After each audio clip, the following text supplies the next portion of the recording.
What's up, CrossFit Roaster Barbell? Never miss a Monday. For Monday, April 20th, 2020, we've got our three parts. We have A being a 20-minute EMOM for our strength with odd and even minutes. So on the odd minutes, I want you guys to go 3 sumo deadlifts. We're gonna be building through the 10 rounds. And then on the even minutes, I want you guys to go 6 shoot throughs. So let's start with our sumo deadlift. So with our sumo deadlift, we're gonna be starting with our hips back, shins are vertical, wide feet, narrow hands. Now, I want these to be somewhat difficult. So here's the 2 things I want you guys to think about. If you have the weights and the capacity to build and go heavy, do it. If you don't have the weights to go heavy, I want you to go tempo. So our tempo is going to be slow on the way down, slow on the way up. Everything is going to be slow. Now, if you're going with a more heavy EMOM, don't worry about the tempo. I want you guys to be accelerating. Now, for your shoot-throughs, if you don't have parallettes, which most of you probably don't have parallettes, easy fix. I just want you to grab 2 chairs. With your 2 chairs, you're just going to shoot forward and shoot back. What we want to make sure is that we are opening the hip completely in the front. The back is typically not an issue, mainly the front. The front is the part that we're looking at. So hips are to the ceiling, eyes are to the sky.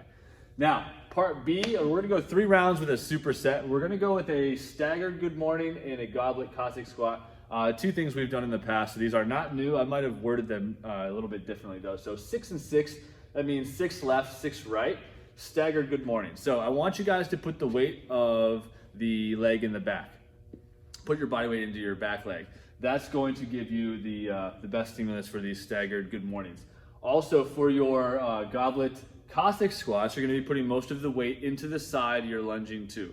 So on your staggered good mornings, let's say I'm working my left leg. So let's go with my right foot forward. I'm going to be working with a light to moderate weight. We're looking at range of motion mostly here. So I would rather you go lighter and kind of go through the full range than to go heavier and kind of cut these short. And we're going to lean forward, hips go back. And then we're going to lean back, hips come forward, squeeze the glutes. On your Cossack squat, we're gonna go ahead and take a big wide stance to start. Goblet means we're gonna be holding a weight right underneath of our chin on our chest. Now from there, what I want you to do with your wide stance is just lean all the way into one side like a big lunge. It's okay to turn your foot. I'm okay with the turned foot with the straight leg. Make sure we're sitting back into our heels. So if you're sitting into your Cossack and you feel yourself up into your toes, let's stop at that point and either adjust our hips backwards, and if you already are backwards with your hips but your heel just won't go down, that's your end range of motion for this workout or for this lift, and we're just going to keep it like that. Suggested weight, again, I'm not too worried about the weight. What I'm looking at is your range of motion and flexibility and unilateral strength here. So I'm not so much worried about the weight for either of these 2. Now, part B, we have a body weight workout. This is a classic CrossFit workout. We've done it before. It's gonna be very simple, but mental. You have a 400-meter lunge. So whatever mark you've been using for your 400 meters or your 200 meters out, 200 meters back, excellent. I want you to lunge the entire thing. I want you to barely kiss the ground with your knee, and I don't want false steps. So as you're walking through this lunge, you're just going to step deliberately and then come back to the center. Step deliberately, come back to the center. What we don't want is when we shuffle our feet and basically over the course of 400 meters, we are shortening that lunge distance by doing so. So let's not shuffle our feet at all and then just simply lunge 400 meters. Make sure you open your hip at the top of each lunge. 3, our equipment workout. We're gonna go with a workout that we've done in the past as well. It's a little bit different, but it's very, very similar. So you guys have an 800-meter object carry. Now, here's where things get a little bit unique. It's up to you to decide what and how you're carrying something.